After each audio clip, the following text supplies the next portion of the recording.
Hello and salam alaikum. Welcome to episode 2 of Zaidi'S podcast titled What is Zionism?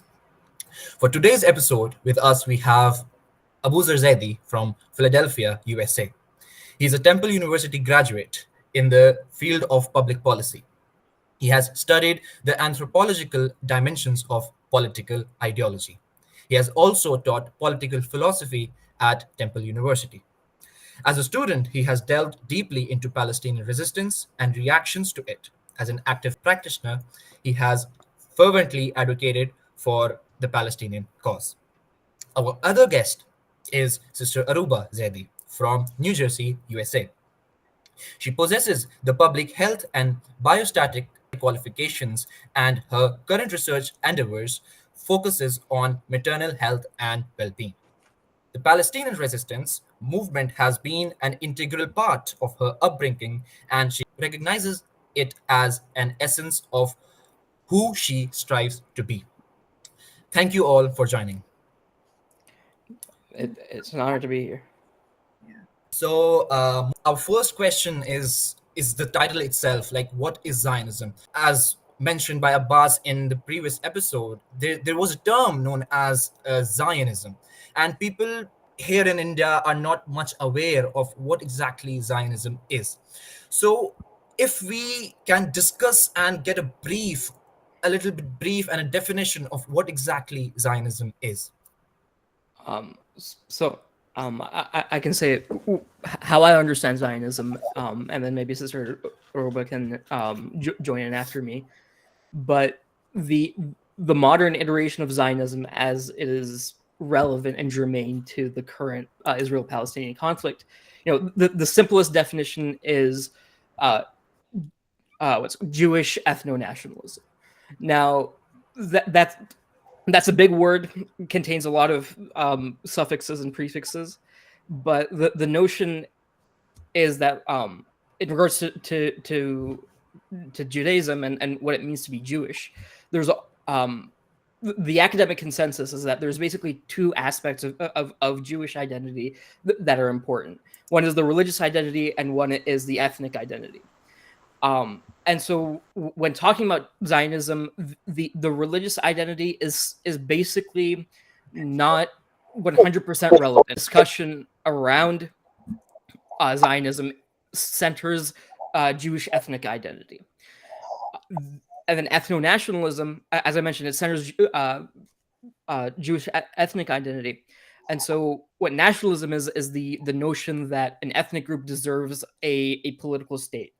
Or any given group. Ethno-nationalism is that an ethnic group deserves a political state all on its own, right? So, for example, and so Zionism argues that Jews deserve a Jewish state, right? Similarly, if you want to build an analogy to the American political context, white nationalism is a similar ethno-nationalist ideology where certain Americans believe that America is only for white people, and so white people deserve a Caucasian state. There's this very similar movement in India around Hindu nationalism and the notion that India is supposed to be only a Hindu state. And so that's basically the core notion of Zionism. It's the Jewish iteration of this core reactionary ideology. Sorry. Any other point that you want to add, Sister Aruba? I think Abuzer pretty much covered like the main essence of what it is. One thing I'd like to add, if you just were to Google Zionism as a quick internet search, right? The one thing that they actually point out in the definition is the development and protection of a Jewish nation in Israel. Like they specifically mention location in terms of the definition of Zionism, which I think is a really key point for the audience to understand that when we talk about are trying to inhabit and create, as Abuzer was saying, a political state in the land of Palestine. That's like the essence of how this movement has been growing and developing over the years. So that's the only thing I'd like to add, but he pretty much summed it up perfectly. So once we are done with the definition and it's just a definition, it's just a brief of what exactly it means. So everything, every term, every ideology has its beginning and has its origin and where it originated from, and what were the circumstances which actually forced it to come come in place, and like all of those historical stuff. So in context of Zionism, I want to actually know that where it started from, what is exactly the origin of Zionism, and what is the evolution, like how it evolved through time, and what is the present Zionism. Yeah. So I did a little bit of research to brush up on my history about this before this recording, but basically the core notion of Zionism kind of began in the 1500s, around the Protestant Reformation, and particularly around the rise of Calvinism. Um, and basically, it relates to Calvinist eschatology about like how they believe the end of times will come about. And one of the core notions about Calvinist eschatology is that there's this idea where Jews will retake what they call the Holy Land, and become Christians, right? And so this very early iteration was very much in the context of like the Islamic conquests of what the Christians call the Holy Land, where the the Muslim states were seen as like hostile and sort of the equivalent of barbarian hordes at the gate. And so for in order for their panacea to come, in order for there to be a second coming of Christ, they need to retake the Holy Land. And Calvinism and Protestantism sort of built on earlier notions in Jewish eschatology, where it was supposed to be the Jews that retake the Holy Land. Now, over time, because Europe was deeply anti-Semitic for basically like the entire time after the Romans, this was picked up by anti-Semites, especially in Eastern Europe, in Germany, and things like this, where they began to argue in this notion of ethno-essentialism, and it sort of proceeds from Calvinism as well, where you can see where Calvinism has this notion of a lack of free will, where individuals are either chosen to be in heaven or in hell, and have these intrinsic qualities that God instills in people. And so this notion eventually evolved into the idea that certain ethnic populations have particular essential ethnic traits, right? And so that's where you start getting the trope of these disgusting tropes of like your backstabbing Jew or so on and so forth, blood libels. You start getting into, and so what eventually started to happen was these people said, these anti-Semites in Europe said, these Jews, they're terrible people. They destroy society, so on and so forth. And Eastern Europeans began killing Jews en masse, pogroms, and so on. And so one of these elements of oppression was ethnic cleansing, of removing Jews from the area because they have these so-called essential toxic traits, which cause supposedly strife. Right. This was also around the time like Black Death was ravaging Europe, and Jews were because of traditions of ritual washing and things like that. Jews were typically survived a little bit longer in Black Death and saw better outcomes. And so you start getting these tropes of Jews do magic and things like that, when actually they just kind of wash their hands. So the result of essentialism and this anti-Semitism and this ethnic cleansing, you start getting this notion of like, if Jews are going to retake this land, why don't they get out of this country and do it already, right? And so early iterations of this Christian Zionism justified the creation of ghettos within or proto-ghettos within the medieval, or within the, this is after medieval times, so it's within the European states. By the sort of mid 1800s, so over this entire time period, if you looked at the writings of like Orthodox rabbis that were contemporaneous to these movements, they were all anti-Zionist, right? They all recognized Zionism, early Christian Zionism, for what it was, which was, it was offensive. It ascribed spurious moral character to Jews, and it justified Jewish oppression. So early Orthodox rabbis were in entirely in opposition to Zionism. But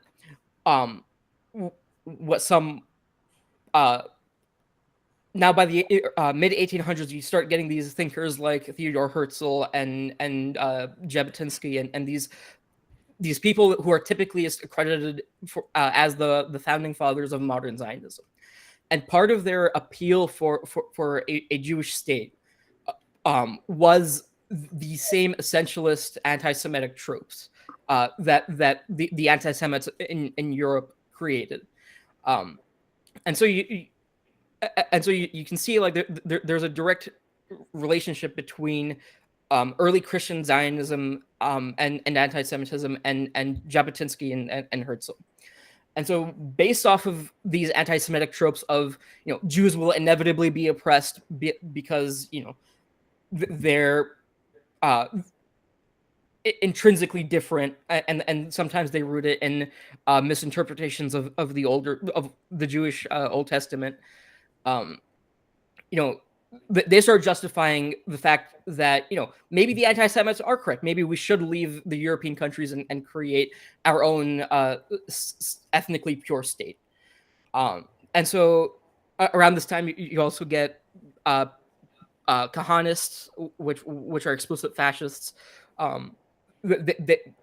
That's their start of the ideology, which informed eventually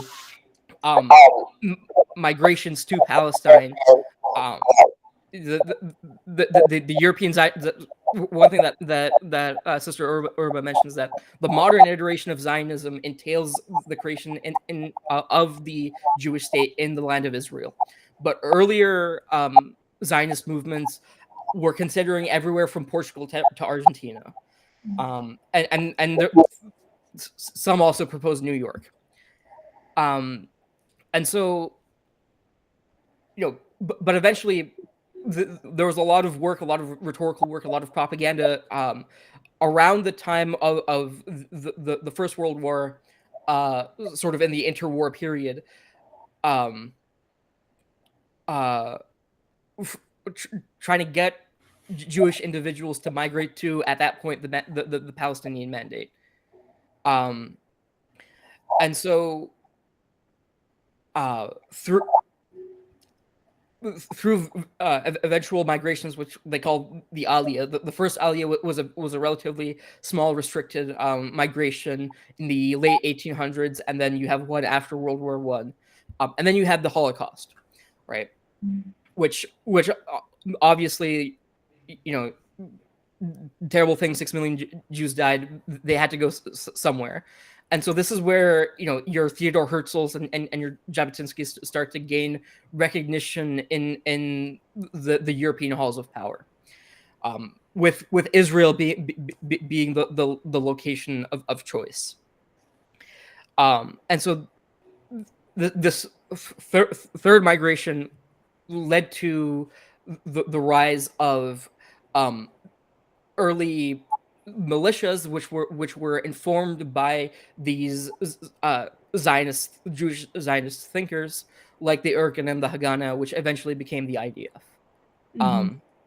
And so the important thing to note is that, like, with Zionism, its modern iteration is entirely dependent on anti-Semitic tropes in order to maintain intellectual validity, which is a core problem. The issue with fascists is that, intellectual robustness is not a thing that they consider when constructing their ideology.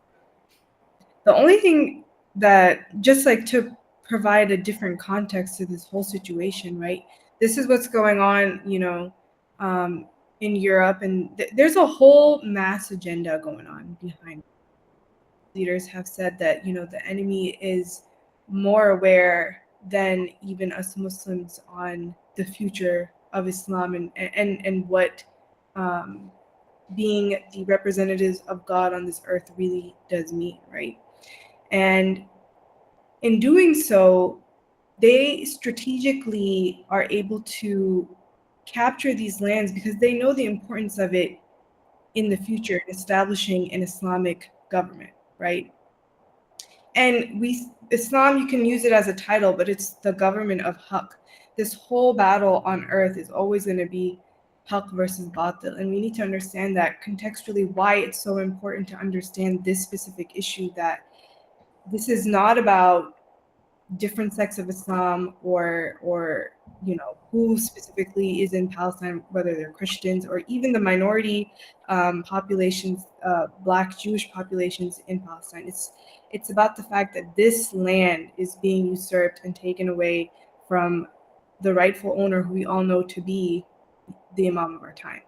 So you can see how tactfully they have been in this process of slowly but surely gaining the right to access the land, and the whole world, letting the whole world believe that they do have the right to this land, because they know very well what they're doing for the future. And that's why the resistance today is so important, because you've heard everywhere, right? If we want to look at it in the context of today, our ulama, our scholars, different leaders, Muslim leaders are saying that the time to react, the time to resist is now, right? It wasn't as big of a deal 30, 40 years ago, but it's becoming essential to do this right now, because we're going to be solely responsible for how quickly the Zahur of the Imam happens due to what's going on right now in the world, right? And it started long ago, right? People were in what's called an awakening happening right now in this day and age. And we're realizing what should have happened a while ago, when that awakening should have been there, before all of the Nakba and all of these things were going on. It's now happening after several years of oppression and usurping people's rights. So that's the only other thing I want to add. But I mean, in terms of the history and where it's coming from, it's really important to understand who we're dealing with and the political powers we're dealing with, and the knowledge that they have. They are tactfully doing something. They're not just doing it out of the blue. So it's important that we now understand, as Muslims, as representatives of God on this earth, and to make sure that Haqq on this earth is spread. That's the only thing I wanted to piggyback off of Abuzer.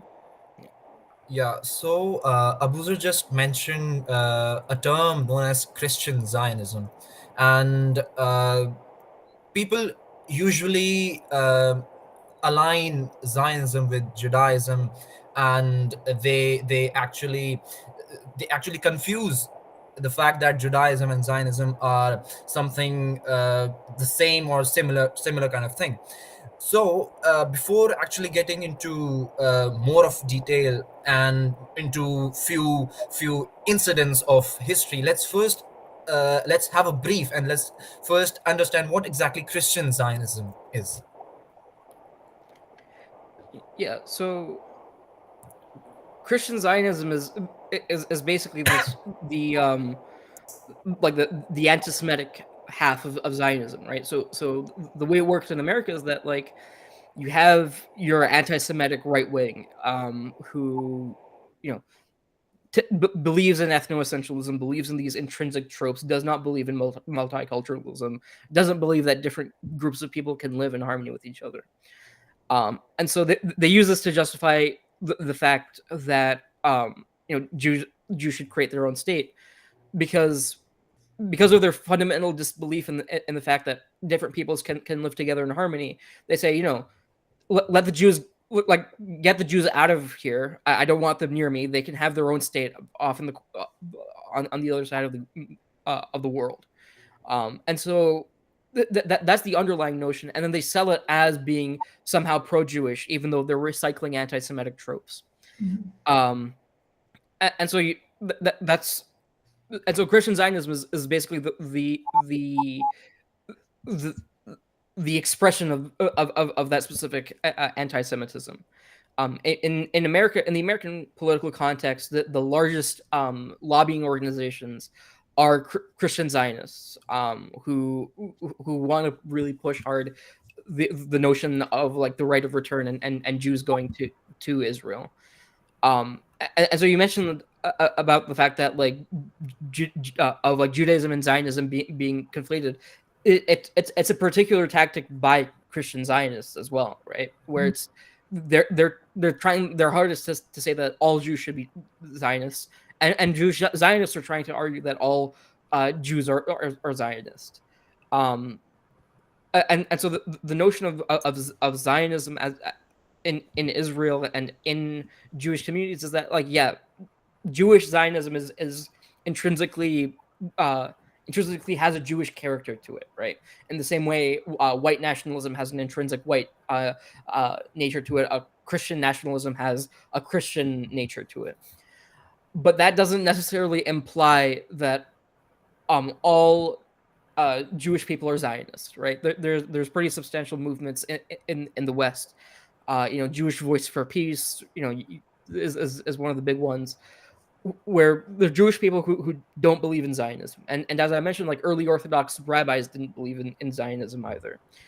And so I think it's the analogy to Christian nationalism is very salient, where it's like in America you have some Christians who are on the left wing, and then you also have Christian nationalists who like believe in racial purity and so on and so forth. You have the same discussion with Zionism and the Jewish left, right? The Jewish left is a lot of them are against Zionism. A lot of them oppose the current actions of the state of Israel. It's just that they've been crushed by the media, and they've really not been given a voice. Anything you want to add, Sister Aruba? No, I just have a comment. So would you basically say that Christian Zionism is what we're seeing as modern day Zionism, right? That it has nothing to do really with Jewish principles of faith. That modern day Zionism is what stemmed from Christian Zionism. Yeah, so I think it is accurate to say that Christian Zionism was the original Zionism, but for sure, I think, for example, I think the Likud party is distinct in its Zionism from Christian Zionism. There was an interesting note that I saw that like Jewish Zionists are suspicious of the intentions of Christian Zionists. So like there's polling to indicate that Jewish individuals who are pro-Israel are a little bit nervous about the fact that Christian Zionists support them, because they recognize like it's coming out of anti-Semitism. So it's a really interesting sort of interplay right there. Okay, so looking back in the history, and actually if we reflect to what Abbas said in the previous episode, in the episode 1, and you actually talked a few things about the evolution of Zionism and the history of Zionism, there's a very prominent event in between of the establishment of Israel, which is considered to be the Balfour Declaration. So what exactly this declaration is, and what were the components of it, and like what is it? I'm going to still defer to Abuzer on this, since he's the one who knows his history. I was reading through some of these events, but I'm not as well versed to speak on it, so go for it.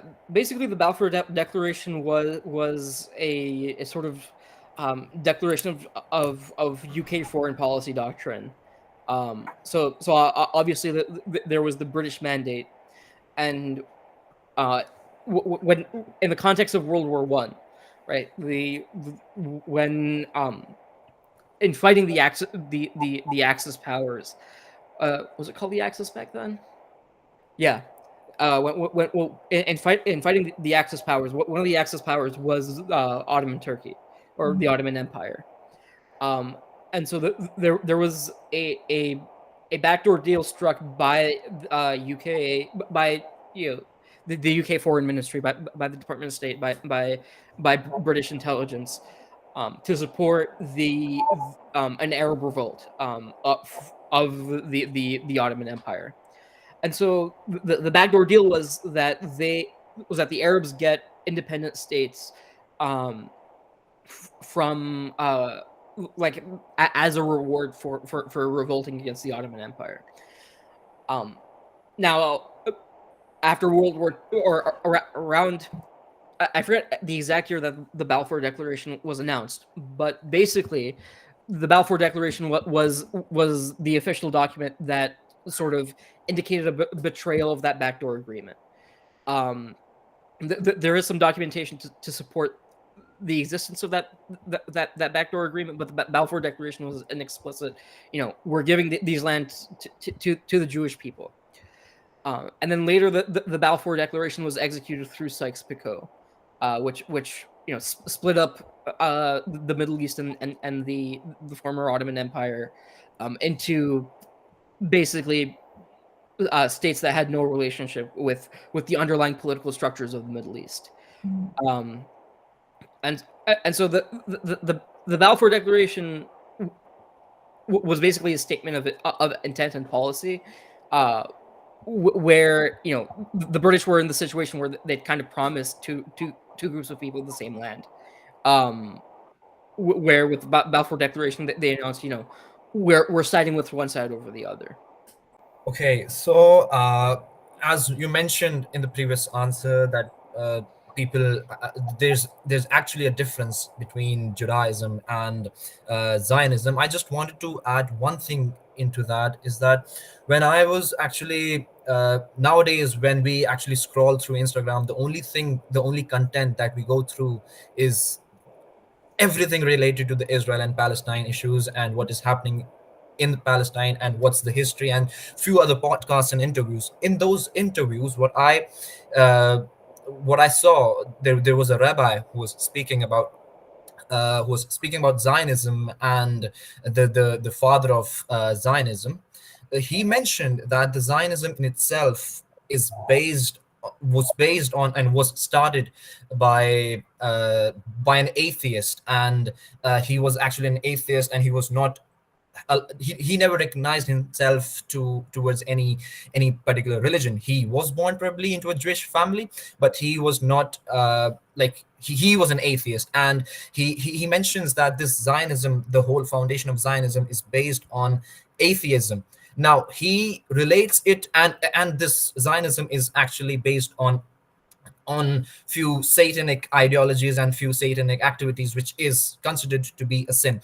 What he mentions and how he actually supports that answer to that, how he supports that particular opinion, is that he mentions a few things, few historical things, that he says that in Judaism it is that the God has promised the land, and before giving that promised land, God has sent them to an exile, and he actually ordered them to not come out of that exile, and only when their Messiah or their someone they are waiting for, till the point he is not here, they are not allowed to actually go out of their exile, uh, which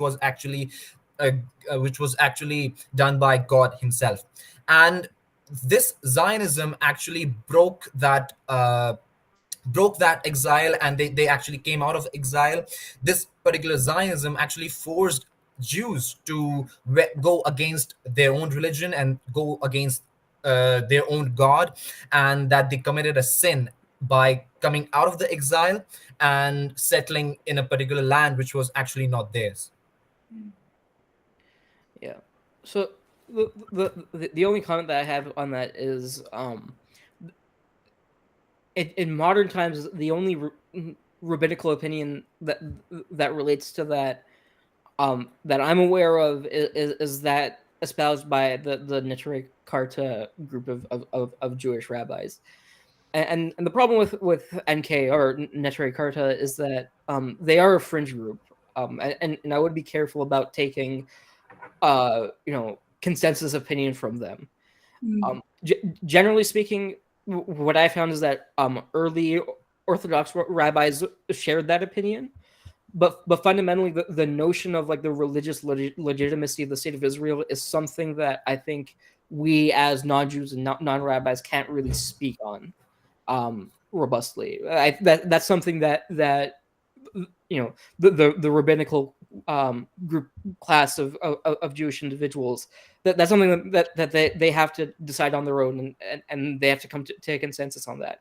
And I think some of them have. I'm not well versed in Jewish rabbinical law or Jewish rabbinical canon, but fundamentally that's not for us to decide for the Jewish people. The other notion of like the origins of Zionism being atheist is, when we're talking about Judaism in this context, as I mentioned at the beginning, we are privileging the ethnic definition of Judaism. And so when we talk about rabbis, I think, or when I'm talking about rabbis in this context, they're important in as much as they're seen as community leaders and community respected individuals. And so I'm not really commenting on the religious sort of value of Israel, because that's not for me to talk about. Yeah. I was just going to add a point that if I were to play devil's advocate for a second here, people, outside of this situation that are not really looking at it from any religious perspective, right? And they're just looking in first time. They may, and just for argument's sake, so that we know what to say, a lot of people have come out and said that, well, don't Jews, have the right to still settle somewhere, right? The Jewish people, for them to want to go back to their holy land, and, why is there so much pushback against a two-state solution? Like, that could peacefully happen. I just want to present this argument here, for discussion's sake, since we were just talking about whether or not like them, exiling and settling was correct in religion for a second, just for them as humans, the right for them to be able to settle somewhere. How do we argue that case? Yeah. So, I mean, there's that's an interesting discussion, because this is sort of where, when we get into the nitty gritty, the definition of Zionism starts to become a little bit more fuzzy. Mm-hmm. If you take like the Israeli left's or the Jewish leftist opinion, they sort of break with the mainline Zionist opinion that Zionism implies absolute self-determination, and what a lot of people on the Jewish left, like Peter Beinart, for example, is a big name. What they're advocating for is a one-state solution where there's equal rights for Arabs and Jewish individuals in the land of Israel, and a lot of people want to use that term to want to term that as Zionism, but to do that, you're really having to play with the historical trends and how Zionism has been used as a term, right? And so, at least my personal opinion is that, like, yeah, absolutely, Jews have a right to settle in places. They have a right to immigrate. What no ethnic group has the right to is an ethnically pure state, right? White people don't have the right to a pure white America. Hindus don't have a right to a pure Hindu India. Jews don't have a right to a pure Jewish Israel. And for that matter, Arabs don't have a right to a pure Arab Israel either, or Arab Palestine, right? Because any notion of ethnic purity requires a policy of genocide, right? If you want a pure Arab state from the river to the sea, then you're gonna have to genocide Jews, and if you want a pure Jewish state from the river to the sea, you're gonna have to genocide the Arabs, and you see that is the policy of the Israeli government, according to well-respected human rights organizations. That what Israel is now doing in Gaza is a policy of ethnic cleansing and extermination, which is in line with fascist ideology. And so when we're presented with a notion like, don't Jews have a right to the homeland? They absolutely do have a right to a homeland. What they don't have a right to is ethnic purity, which is something that nobody has any right to. If any ethnic group is claiming a right to ethnic purity, then that person's just a fascist. And the history of typically, of our grandfathers is that we kill the fascists. So yeah. Oh, very good. So, Solid.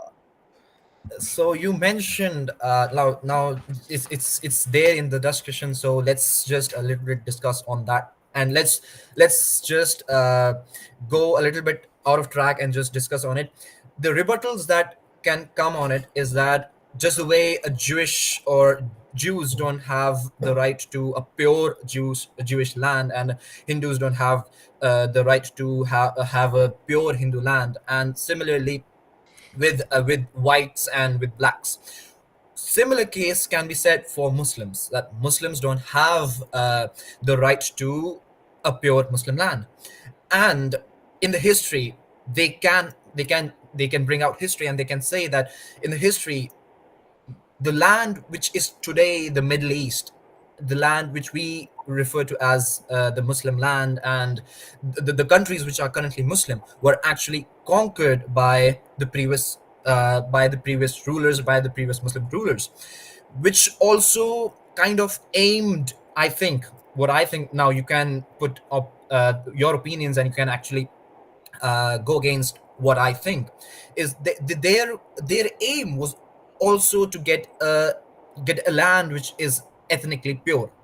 So they can say the same thing for us, and they can say that the land that we currently possess as Muslims, and the Arab land, the Middle Eastern land that we currently possess, is the result of that ethnic that to get that ethnic purity, and to get is a result of ethnic cleansing itself. Yeah. So there's a bunch of like discussions wrapped together in there. The first one is that Islam is not an ethnic identity. It's a religious identity, right? So the reason why Judaism in particular can be seen as both an ethnicity and a religion is because of particular aspects of Jewish religion, and like who can be considered a Jew, and sort of who can be considered a Jewish person, and that sort of thing, and there's like internal traditions and things that go along with it, but fundamentally, like Islam is not for the Arabs, right? I'm a Muslim, I'm not an Arab, and so when we talk about like the expansion of Islamic land, it's always in the context of ethnic pluralism, and even if you look at like the early administration of for example Prophet Muhammad's state and political structure in Medina, what you find is that a lot of the times the religious minorities were able to be judged on their own religious laws, right? For example, like there's a number of instances in which there was some civil conflict between a Jewish person and another Jewish person, or a Jewish person and a Muslim person, and the adjudication of that conflict was done on Jewish law or Christian law or whatever minority law that was relevant, right? And so Islam also values religious pluralism as well, right? It's not that like Islam is necessarily exclusive to an Islamic State is necessarily exclusive to other religious tendencies. The second part of the discussion is like there's a bit of a sectarian debate where like were the conquests of the first three caliphs, the first three Rashidun caliphs, were they valid conquests? And on the Shia side, we argue that no, that was not legitimate. On the Sunni side, they argue that it was legitimate. Fundamentally, it's a moot point, because if you look at how religion related to war back then, when two religious groups came into battle, it was seen as a conflict between two different gods, right? And so whoever won that battle implies that religion is more intellectually valid, which is obviously not a robust approach to religion, but that's just how cultures operated back then.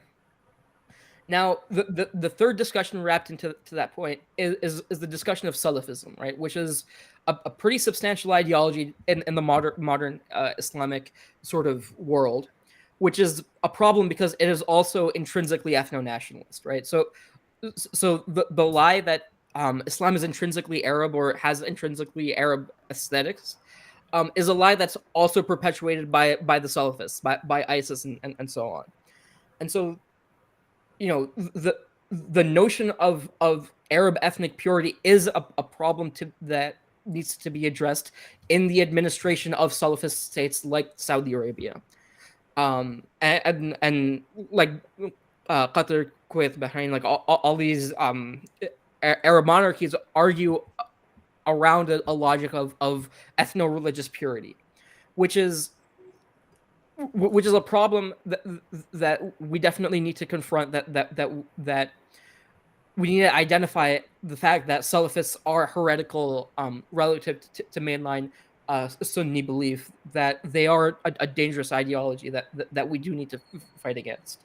Um, yeah. So that's a bit of a complex discussion there with a lot of moving parts. I don't know if Sister Aruba wants to add anything. So what I'm hearing is that essentially, if we were to just break it down all the way, is the goal, right? Yeah. The goal of Zionism today versus, what the goal was of Islamic conquest, a few hundred years ago, is what differentiates these conquests of land. Because they value what you said, ethnic purity in modern day Zionism. That's why it's an issue. I think it's important that we understand that point, that this is the main differentiating point between conquest, Islamic conquest, and what's going on today. Yes. And to be clear, like, modern extremists also want Arab ethnic purity, right? And that's something that we have to fight against. We have to fight against, like, it is obvious that Saudi is a terrorist state, right? That they support terror. And so, like, that's a valid concern that we do have to fight against. But if we look at mainline Islamic thought, right, there is no relationship between any ethnic group and what Islam is, right? Islam is necessarily a multicultural, multi-ethnic religion, and so the notion that you can be both Islamic and an ethno-nationalist or a racist is sort of ridiculous and not intellectually robust. Right. So you mentioned that when Zionists have this idea, they want a land from the river to the sea and a pure ethnic land. They are very they are very what I should say they are very specific that they want the land from the river till the sea. When it comes to the Palestinian side, we also say the same thing. We want the Palestine to be free from the river till the sea. So when we say that we want free Palestine from the river till the sea, is it that we are saying the same thing as the Zionists say, that we want that particular land, we as pro-Palestinians or the Palestinians themselves want that particular land to be ethnically pure, or let's say ethnically pure, and only Arabs should live in that land? Let's assume for a while, and inshallah that will happen, that in few years Palestine will be free. Will it be right to push all the Israelis currently living in Israel, all the Israelis, citizens of Israel who are living in that land, will it be morally correct to actually push all of those Israelis out and uh, get back that land? And what exactly is the Palestinian view into it? I think there's one thing I'd like to add here is that one of the big, like, so we say free Palestine, like that's the goal, but along with that, there's a caveat of downward Zionism, right? The goal isn't just to free Palestine, but to also eradicate Zionism as a whole. And it's about when there's that final surrender there's no power left among Israeli civilians to conduct, mass displacement of Palestinian civilians, right? At that point, the land of Palestine will be free of Zionism, will be free of this oppressive rule. You were talking about it being whether it's morally correct to kick out, the Israeli civilians living there. I don't think it's morally correct at all, right? But we have to differentiate what it is that we're fighting against. We're not fighting, and it's important because people, the misinformation that's spread on social media right now is etc. And we have and the differentiation that we try to make as people who are trying to inform correctly is that these areas are not civilian areas. Those have always been IDF soldiers, etc. Non-civilian areas. So I think that's something important to understand, that we're not just fighting for the land, but we're also fighting for the end of an oppressive regime. And Abuzer, you can add. Yeah. So when individuals like myself describe ourselves as anti-Zionist, right? Remember when we define Zionism, it's Jewish ethno-nationalism. And so the question is, if you're anti-Zionist, are you anti-Jewish or are you anti-ethno-nationalism? And the notion of being anti-Jewish is like, yeah, I agree. If you're anti-Jew or anti-Jewish, then you're an anti-Semite, right? You're a bigot. You're not somebody who's worth having a political discussion with, except to de-radicalize you. When I describe myself as an anti-Zionist, I'm explicitly anti-ethno-nationalist, right? And I'm anti every ethno-nationalist, not just Jewish ethno-nationalism. And so the fight for Palestine, for Israel, the fight for Palestine is necessarily a fight against ethno-nationalism. And so if we're arguing that Jewish people should be purged from the land between the river and the sea, then you're just engaging in ethno-nationalism, right? Which is an unfortunate reality of the fact that ethno-nationalism does breed ethno-nationalism. And this is a self-reinforcing system that we as activists and that everybody interested in peace needs to be thinking about how to break. How do we break the cycle of hatred? And so necessarily the fight to free Palestine is to free it from ethno-nationalism, Zionism being one of these aspects of ethno-nationalism. So you actually answered one of my next questions, that if I am an anti-Zionist, am I an anti-Semite? Sister Aruba, you are having more experience in this activism in the Palestinian cause. So, do you recognize it as is anti-Zionism, or is anti-Zionism should be considered as an anti-Semitism? Or let me frame it this way: that when a person is an anti-Zionist, are there any sentiments which can be related to anti-Semitism? Yeah, I mean, that's the biggest confusion on social media right now. It's one of the things that people are trying to redefine. If we're defining anti-Semitism as just being, as we were talking about, like against Jews or against the Jewish population settling somewhere, being anti-Zionism doesn't mean that, because we can see clearly from activism, we have Jews, we have rabbis attending these, posting on social media and attending in person, right?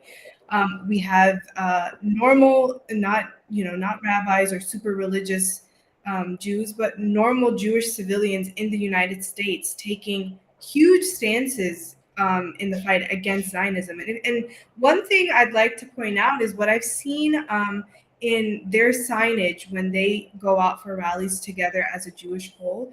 They talk about Zionism. They talk about them being against Zionism. That's one thing that they as Jews are trying to clear, that we are separate from Zionism. So I think, we kind of cleared this up before, that being against Zionism is not being against, the right for a people to settle. And we defined earlier what that means, that it's ethnic purity cause that they're going for. So what you're saying about like what I'm seeing on social media and what I'm seeing in activism, that's like the biggest differentiating point. Muslims, when we gather, we are talking about a free Palestine. We're very focused on Palestine and just making sure, which is good. But Jews are focused on differentiating themselves from the Zionists, and that is that's the rhetoric that they're trying to push out whenever they do rally against the state of Israel. Yeah, and what one thing that is important is that like we have to be conscious about how we're going about being anti-Zionist, because you know we've talked a little bit about fascism, but fascists don't care about what type of rhetoric that you're using, and so you know and so there is a risk for fascists to co-opt anti-Zionism, and so we need to be conscious of the fact that you know of the fact of being anti-ethno-nationalist and not anti-Jewish, right? Because you know fascists like to use anything that they can to gain power, and if they see anti-Zionism gaining power, then they will co-opt it, right? Like they co-opted Zionism, right? Because they saw it gaining more influence. Fascists co-opted Zionism. Fascists will co-opt anti-Zionism, and so it's important that when we're going about doing activism for Palestine, that we are careful and we are conscious on about being anti-ethno-nationalism, being anti-bigotry. Absolutely. Yeah. So when it's anti-Zionism and anti-Semitism, there's opposite and there's other side of the coin too. When there's anti-Zionism, there's pro-Zionism too. There's something that exists known as pro-Zionism. So Yeah. when anti-Zionism is not considered as anti-Semitism, but as pro-Palestinian, I consider a person who is pro-Zionist as anti-Palestinian. So if we think that a person who is pro-Zionist and is pro-Zionism is 100% an anti-Palestinian, why?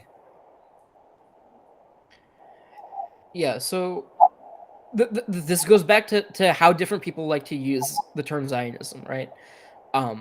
If we're keeping with the term of Zionism being Jewish ethno-nationalism, then it's built into the ideology, right? Like you have to advocate for ethnic purity. Sorry, you have to advocate for ethnic purity in order to be a pro-Zionist. Now, there's some individuals on the Jewish left that are trying to take back the term, or that they're trying to take the term Zionism for themselves, right? They might call themselves like labor Zionists, or they might call themselves leftist Zionists, and and their argument of Zionism is a lesser definition where like they don't argue for ethnic purity. I think that's a misuse of the term, but if it is for the purpose of a state that sustains the rights of both Arabs and Jewish people, then it's sort of fine. That's sort of something we can kind of live with. And so labor Zionists aren't necessarily anti-Palestinian, right? But if we are to stay with a clean definition of Zionism that is borne out in the historical evidence, that's borne out in how it works as an ideology, then you can't be pro-Zionist and anti-Palestinian because of the ethno-nationalist element in it. Yeah, I agree there. Anything to add to it? No, it all goes back to how we're defining Zionism. I think that sums it up.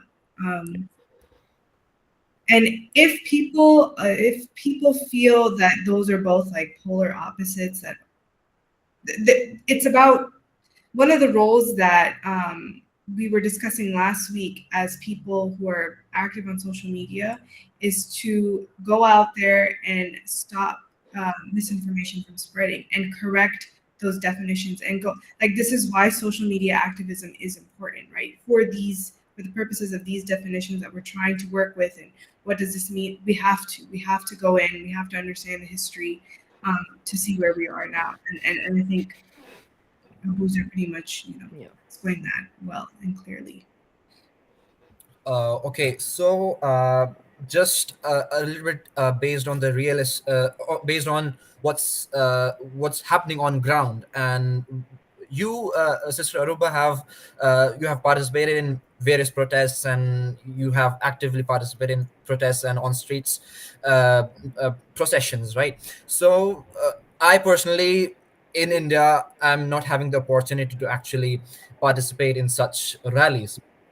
uh, you have seen a diverse population in those protests, and you have seen Jews, and uh, you have seen like people of different ethnic groups. So when there's a pro-Palestine protest, there's always a counter protest, which is a pro-Zionist protest. So when these pro-Zionists and the ones who call themselves as Zionists, when they see Jews within the protest of pro-Palestinian protesters, what's their reaction, and what's the exchange between the pro-Palestinian Jews and pro-Zionists? On this. It's straight harassment, right? There's no room for learning, like, or an enlightenment that my fellow Jew is at a pro-Palestinian protest. So there was a video recently of a guy attending, a Jewish guy who actually had members of his family as who were um, they were part of the Holocaust. They were under the influence of the Holocaust, and they straight up harass. They're not here to understand. They have a different kind of mindset when they're coming to a pro-Zionist protest, right? Their chants are all about death and how do we kill, whereas our chants is just about freedom. We're talking about death of civilians. We talk about death of Zionism, whereas you know the Zionist protesters, the pro-Israeli protesters, are chanting death to civilians and continue the bombing, and their rhetoric is completely different. So when you would think that when they see another Jew, and this is why it is important to understand that being anti-Zionism is not being anti-Jew, because even they themselves will harass their fellow Jewish counterparts when they see them attend these things, because their goal and their mindset is rooted in evil. It's rooted in hatred. They don't have any other goal in mind except to take everything for themselves, purify it, and keep it. And they will do that with any means necessary. So the collision between these types of protesters, a Jewish supporter of Palestine and a Zionist supporter of Israel, has never really been a positive experience from what I've seen on social media and from what I've seen when we were doing like Al-Quds rallies back, in 2014, 2015. It had never been a positive experience. And I don't know if there's Zionists out or has come out and said, I haven't seen something like that, but it has never been, you know, uh, one of change or one of understanding. So from this, what we actually can understand that the Zionism and Judaism are uh, two completely different ideologies, and we cannot actually mix them, and we cannot actually confuse them to be the same. And and I personally have seen these IDF soldiers and Israeli soldiers, even when they see Jews within the Palestinian land. There are few Jews currently living in the West Bank who actually are kind of supportive to the Palestinian cause. When they come out, or when they're just marching and they're just defending their fellow Palestinian brothers, what I have seen that IDF soldiers don't even think for a second that these Jews, they are rabbis, and they are someone who are to be respected, and they are someone who are uh, of their own religion, and their fellow someone who belongs to their own religion. They don't actually see that, which can actually clarify the fact that it's not about religion here. It's not about the ideology is not about uh, it's not having any relevance to religion and to Judaism itself. Now, this thing brings up a question: that is Israel based on Judaism and Zionism both together, or only completely solely Zionism? Yeah, I mean, Israel is only as can only be described as being founded in both Judaism and Zionism to the extent that ISIS can be seen as being founded in both Islam and Arab ethno-nationalism, where you know there's for sure. Again, I don't want to speak to the religious legitimacy of Israel, but the notion is that like it is very much dependent on how you interpret the Old Testament and how certain individuals decide to reinterpret the Old Testament and sort of Jewish canon.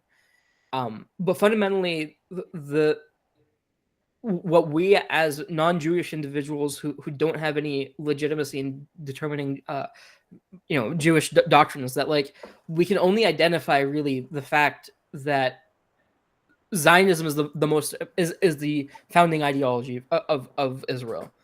At like if even if you look into like the early Jewish militias that eventually became the IDF, the Haganah or Lehi, they they were all Zionists, right? And so to an extent, like it is a little bit of a moot point, but we as people external to the Jewish faith can only describe Israel as being founded as Zionism, and then whether or not it has religious legitimacy is up to rabbinical consensus. Okay, so when Zionism comes to our mind, in the previous episode, as mentioned by Abbas, that it's kind of a white imperialism and white supremacy tactic, and it's kind of actually white supremacists and white imperialism actually weaponizes the Jewish sentiments, and it weaponizes the history of Jews, the bad history of Jews, to actually justify the existence of Israel itself. So, was Zionism another tactic of imposing white imperialism and supremacy on the indigenous of a particular land? Yeah, I mean, if you it depends on from which perspective you're looking at, right? If you're looking at it from the perspective of a Jewish person in Israel, then no, you can't accurately describe it as white nationalism or white imperialism.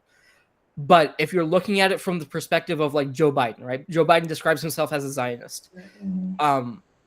Then yes, that is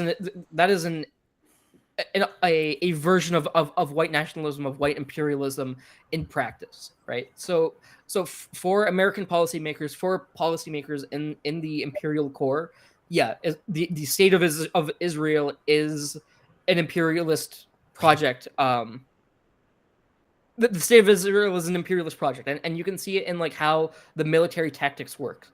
For example, like Israel is used for power projection for American military, right? So the only reason why American military can project power in the Middle East is because it has the ability to use Israeli ports, Israeli resources to support air and sea assets.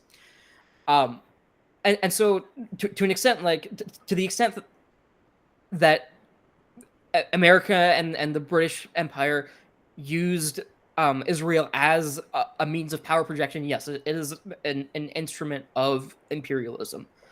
But in respect to the Jewish experience in Israel, I don't think that's an accurate way to portray it. Could you clarify? It's like it's not because what I'm trying to argue is I feel like it is only a tool of white imperialism. right? So why does that differ if it's Jews living within that land? Like we're talking about like the difference between the Jewish experience and the American experience, right? Where it's like a Jewish person whose family survived the Holocaust might want to relocate to Israel for safety, right? I think that is a valid thought process. That does not imply the subjugation of the Palestinian people, right? Like you can have immigration without oppression, Right. but and so like from the perspective of Jewish people, you know, then from the perspective of Jewish people, Israel doesn't work like what white nationalism does, or white imperialism in particular does. But again, like from the perspective of U.S. policymakers, and from the perspective of British policymakers, it very much is this institution of like white capital interests being extended into the Middle East, and for that purpose, like it is a little bit of an interesting discussion where it's like Israel is also themselves being oppressed by America because they're being used as an imperialist outpost. Right. And so that's, I think, an important sort of consideration to think about. I think one thing that I'd like to counter to that is I don't think anyone who decides to move into Israel today, right? There are plenty of Americans that move in. There are people all over Europe that decide to move in. I don't think they're unaware of the tactics that are being used in order for them to live comfortably there. Yes, on its own, as a definition of for us, sure. But I think in today's day and age, where there's no room left for ignorance, anybody moving into the state of Israel is in some way perpetuating white imperialism. Whether or not they mean for it, they know very well what's going on behind closed doors. Yeah, I think that is accurate for modern immigrants to Israel, to the extent that like if you're a white person in New York that's trying to move into Israel, then yeah, you're kind of doing white imperialism. But and at the foundation of Israel, I don't think that's like a necessary institutional characteristic of it. Right. But because of imperialist meddling, because of imperialist meddling, it is sort of an instrument of imperialism. Right. So a counter question to that: recently in Israel actually, a few Israeli companies and even the government actually fired many Palestinians who were actually working in the Israeli companies and within the Israeli region.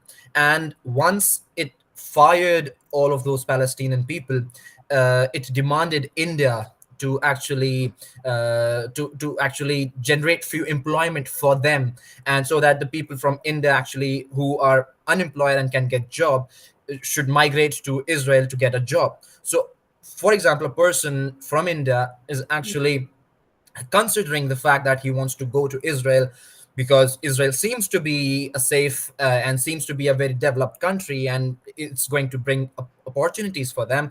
If a person from India actually migrates to that place knowing that that particular land is actually stolen, and whatever the Israeli government is doing, and even firing Palestinians because they are Palestinians was not legitimate, Indians migrating from here and Indian government actually providing employment to the Israeli companies and to the Israeli government, will that be also considered a part of that imperialist imperialist cause? No, I would argue that would be part of the ethno-nationalist project of Israel, right? Not necessarily the imperialist project of Israel. And I think the distinction is slight, and I am splitting hairs a little bit here. But you know, the fact of the matter is that like the notion that Jewish people ought to be considered as white people is only a very modern invention, right? For all of history, Jewish people were not considered to be white, and so out of respect for that, like, yeah, Jewish ethno-nationalism isn't necessarily white nationalism, and so when Israel is importing Indian workers to replace Palestinian workers, that's just an element of Jewish ethno-nationalism. If it was, for example,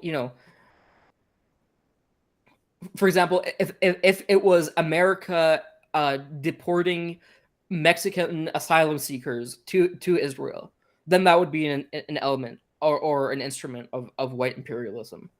But as it is right now, when the core force of it is coming from within Israel, then you can only observe it to be Jewish ethno-nationalism, not necessarily white nationalism. Interesting. Yeah, so there's this slogan and there's this quote, I would say slogan, and that's, I think, the main slogan of the Zionists is that a land without a people for a people without a land.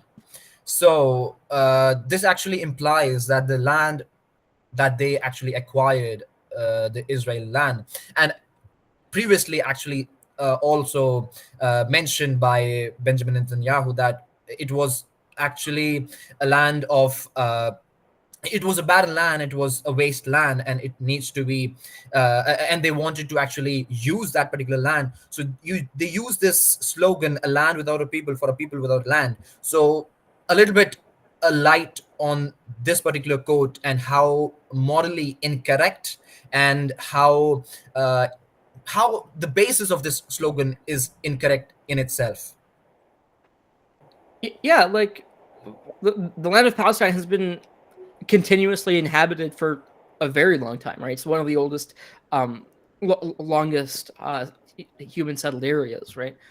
But even if you want to talk about like before the first Jewish migration, Arabs and Jews and Christians existed in that area, right? And so the notion that like it's a land without a people is engaging in explicit erasure of domestic peoples, right? And it's basically what it demonstrates is it demonstrates the ability of ethno-nationalist groups to dehumanize their what they observe to be X groups or exo groups, out groups, where they don't necessarily care or think about Palestinians or these people as humans, right?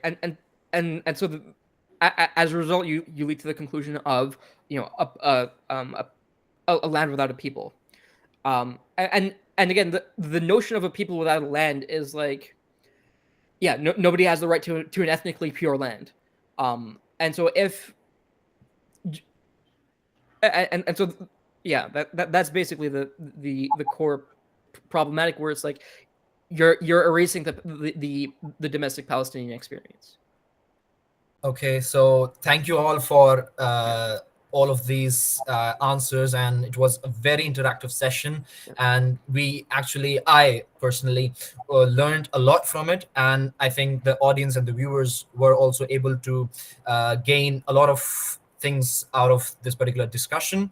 So I thank you both for sparing some time out of your precious and very busy schedule just to actually create awareness for the ones who actually are not aware of what exactly is going on and what's the history of it. Thank you once again for being here, and thank you audience to view this particular episode. We'll be back with you with other interesting topics and other interesting content. Till then, stay tuned. Khuda Hafiz. Thank you so much, Balfour. Yep.